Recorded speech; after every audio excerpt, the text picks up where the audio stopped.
তো আসসালামু আলাইকুম বন্ধুরা, দেখেন আমাদের প্রিয় ভাই জুয়েল ভাই একটা কি সুন্দর গলার তার কণ্ঠ। সে একটা গান গাইবেন আমাদের মাঝে। আপনারা সবাই একটু ভালো করে দেখে খুব একটু সাপোর্ট করবেন আপনারা সবাই। মাওলা তুমি তো মালেকুল কাদের, বানাও কত বাদশাহ ফকির।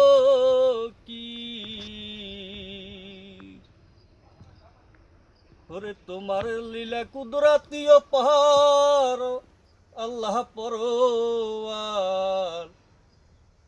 গুনাহ খাতা মাফ করো আমার।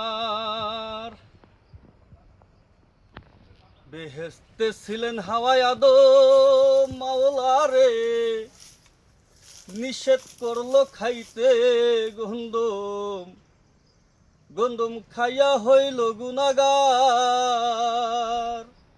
আহা, খুব সুন্দর। গন্ধমের বাহানা দিহিয়া আদম হাওয়ায় এই দুই জনা পাঠাইলেন দুনিয়ার মাজার আল্লাহ আহা, পরোয়ার, গুনাহ খাতা মাফ কর হয় আমার। অসাধারণ।